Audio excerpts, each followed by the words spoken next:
Today, we're uncovering how the hackers can break into not only our phones, but national security systems.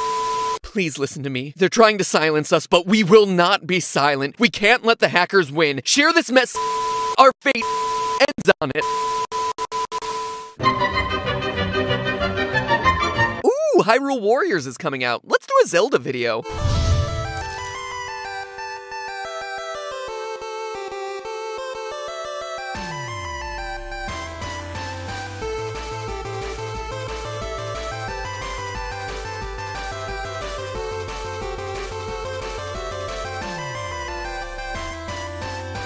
Hello, Internet! Welcome to Game Theory, the show that, quite honestly, ran a poll on Twitter about what the next episode should be, saw Zelda win in a landslide, knew a new game was coming out, and decided that stopping our hacker overlords could wait another week. Seriously, look at the results of this Twitter poll. You only have yourselves to blame. So I'm excited about Hyrule Warriors since it's probably the biggest thing to happen in the Zelda franchise since the game became a boat simulator with Wind Waker. It's a complete change of form for the series, focusing on beat-em-up style action rather than adventure style questing and dungeon exploration. It's a cool twist, breathing new life into one of gaming's oldest and most beloved characters, and apparently not just breathing new life, but injecting him with steroids, because from what I've seen from the gameplay so far, this new version of Link looks like a god of war, cutting through waves of enemies like butter. Look at that! It's like Chuck Norris and a tornado had a green-clad elf baby. What the heck? That's the fire rod? This thing? Man, 16-bit graphics just don't do that item justice, I guess. Needless to say, this Link is a beast. And even though it's been stated that the game falls outside of the timelines that Nintendo has set up around the series, it got me thinking. Clearly, not all chosen heroes are created equal. So in a battle royale, which incarnation of Link would prove to be the deadliest warrior? Today's episode plans on putting them to the test. In total, there have been so many Links in this franchise. 11-ish so far, and each with a nifty little title. There's the Chosen Hero from Skyward Sword, Hero of the Minish from Minish Cap, really creative title there, guys, the Link from Four Swords, whose name doesn't exist that I could find, the Adult Hero of Time in Ocarina, the Child Hero of Time from Ocarina and the Majora's Mask timeline, and that's why I said 11-ish, because it's the same guy, but split across two timelines. Then there's the Hero of Legend, who spans Link to the Past, the Oracle games, and Link's Awakening, the new Hero of Hyrule from A Link Between Worlds, the Hero of Hyrule, no new in the title, from the original LOZ and LOZ2, the Linkening, and don't get me started on how the one coming before him is titled the new Hero of Hyrule, when this Hero of Hyrule is after him, technically newer in a timeline sense, despite being from an earlier game. It's like they made up this timeline lore to tie together a bunch of games that were never meant to have a timeline at all.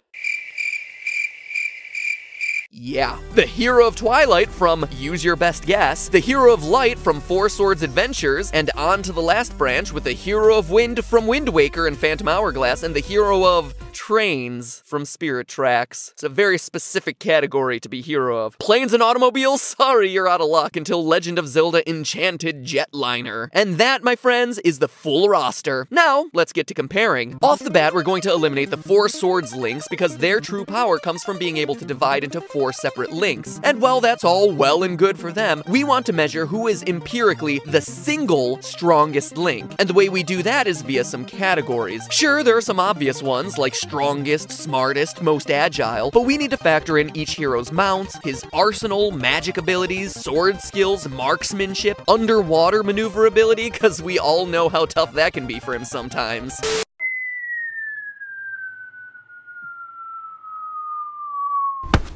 And overall level of questing experience. When it comes to pure natural strength, the Hero of Twilight is definitely your guy. Able to wrestle Gorons and carry around enormous balls of steel without any strength-enhancing items. But then again, this is the Legend of Zelda series where you're only as good as the strength of your gauntlets, or power bracelet, or handy glove. And while TP's hero had mad guns, he also didn't have the mad accessories to jack up his beefy biceps. And while the Hero of Hyrule could push rocks his own size, and the Hero hero of legend could lift rocks 4 times his size, it was the hero of time who could hurl pillars 64 times his size halfway across the room using his golden gauntlets. And with incredible technique to boot, lifting with the knees and not with the back. Point for you, sir. As for which member of the green team is the smartest, there are a few factors at play. Skyward Sword's Link is the only one shown to have a formal education, while other Links just focus on an individual trait or get taught by a tree. But a formal education can only get you so far when you're in a battle setting. You can also judge Link's street smarts off of the difficulty of the puzzles he has to overcome in the game. And a survey of online Zelda forums shows that most people agree Twilight Princess's puzzles were the most difficult, citing both the Ice Block Sliding Challenge in Snow Peak Ruins and the statue puzzle before receiving the Master Sword as being the most infuriating of the series. But all the strength and smarts in the world don't matter if you move like a brick. Sure, every Link has a Hylian shield to defend against incoming attacks, but it'd be good to know which members of the Link Horde can run circles around their opponent, or run at all, as most just kinda trot around the map, taking a leisurely stroll to save the kingdom. On this criteria, Skyward Sword Link immediately jumps to mind as the one iteration able to run, flip, and lightly parkour, but he gets winded pretty easily and is forced to drink wheatgrass to improve his stamina. Now, if there's one thing that defines an unstoppable runner in this series, it's the Pegasus boots, which narrows down our candidate pool. But of those candidates, the hero of legend jumps to the top of the heap because, well, he's the one who's actually able to jump. Maybe not in his signature game Link to the Past, but certainly with Rock's Feather in both Oracle games. Twilight Princess also rates pretty high in the agility category because Link can turn into a wolf with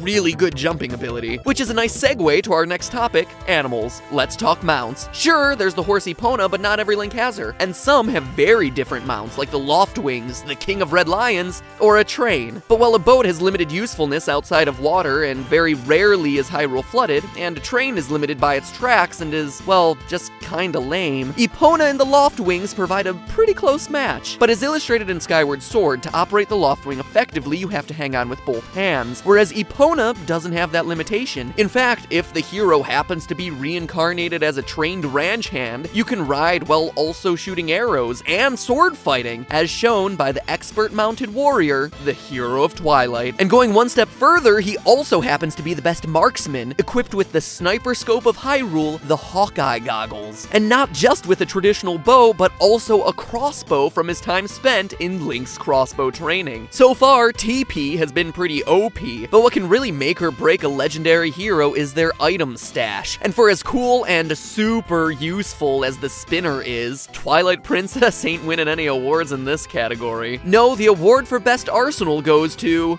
the hero of legend! A Link to the Past, Oracle of Seasons, Oracle of Ages, and Link's Awakening. Come down and accept your prize. With so many quests under his belt, this guy is Hyrule's resident hoarder. The Fire Rod, Ice Rod, Rod of Seasons, Rod Roddy. He's got more rods than you can shake a Deku stick at. Except he doesn't have any of those. But what he does have is 3 versions of the hookshot: the vanilla version, Longshot edition, and the switch hook. Pegasus boots, Rock's cape, magnetic gloves. Do you believe in magic in a young Link's heart piece? He certainly does, possessing 2 magic canes, 3 magic medallions, a magic cape, a magic hammer, magic powder, and 13 magic rings, of which he can use 5. Even with all that magic, he's still not the strongest spellcaster, with the title going to the hero of Hyrule from LOZ 1 and 2 for his ability to heal, summon thunder, and turn into a fairy. No, like an actual, like, healing fairy, not, I mean, he is kind of like a fairy boy. He's more of an elf, really. But when it comes to items, no other Link comes close. In addition to items, spanning 4 games also makes this Link the most experienced adventurer of the bunch. In fact, this guy is such a pro, he goes on whole quests in his sleep. Like this video if you get that inside joke. It'll be our little secret. Seriously though, 11 dungeons in Link to the Past, 9 in Oracle of Ages, another 9 in Seasons, another 9 in Link's Awakening, plus mini dungeons? He's done more dungeon crawling than a typical character in Diablo. Which brings us to the final 2 categories. Underwater ability goes to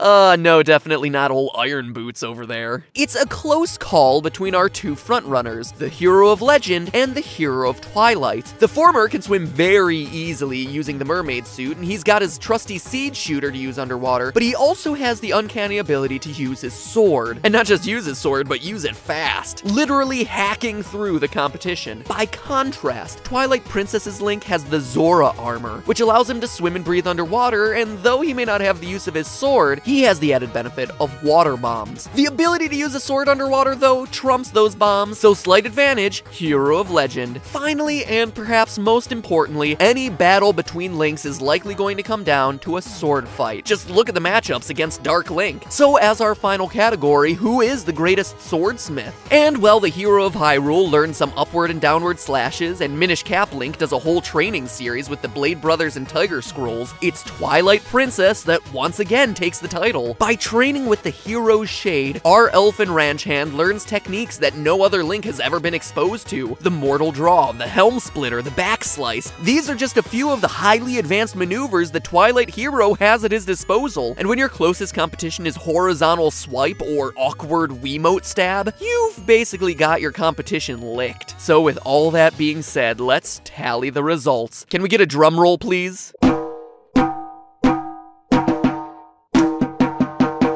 It's not quite what I was expecting, but okay, great. The most powerful Link is the Hero of Time, Child Edition. What? I demand a recount. Where are the hanging chads? Okay, dated references to the 2000 election aside, the surprise winner of our little contest is the young Hero of Time. And all thanks to one game, Majora's Mask. If it was just left to Ocarina of Time, young Link gets a slingshot, a boomerang, some sticks and nuts to play with? Lame. And when you really look at it, in Majora, he just gets a hook shot, a couple of arrows, and a bunch of useless masks. But it's not about quantity, it's about quality. And Child Link gets these, which bestow him with the strength, speed, and defense of a Goron, the agility and ability to fly of a Deku Scrub, and you can't become a better swimmer than a Zora. He might not be the best with Epona, but he's certainly good. Spanning 2 games and with time travel experience to boot, he may not have the whole 38 dungeons under his belt, but he does have years worth of experience. And if you're looking for great swordsmanship, who taught the hero of Twilight everything he knows?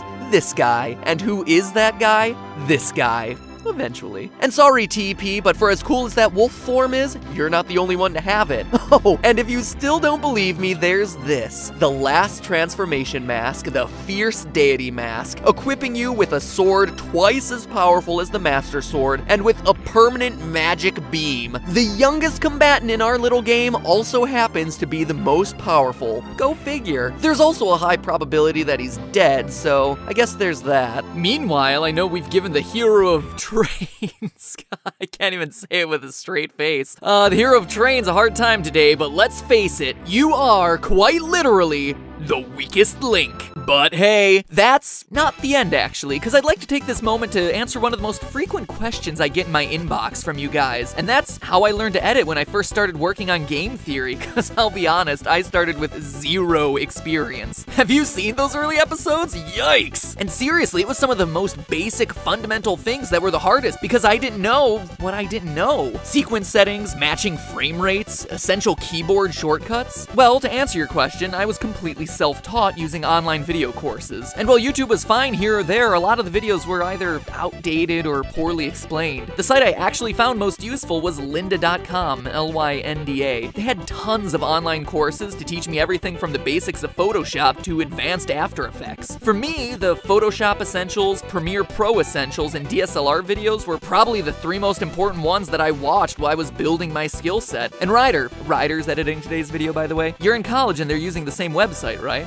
Yes they are. In fact, I'm such a big fan, I'm thinking about paying it forward and becoming a teacher on the site, doing an online video course dedicated to growing a YouTube channel, but that's a project for a later day. Anyway, since this is something that I know a lot of you have been looking for, I reached out and got a hold of the people at the site to offer you a free trial. So if you click the link in the description or type in lynda.com/matpat, lynda.com/matpat, you can get a 7-day free trial and watch to your heart's content. And for once, works. Finally, you international theorists, I made sure that it can work for you too, so that should be even better. So hop on there and go nuts. Binge watch as many videos as you can because it's free, and if you like it, great. You're following in my footsteps. I know I wouldn't be here today if it wasn't for them. And with that, I think it's time to sign off. So without further ado, but hey, that's just a theory. A game theory. Thanks for watching.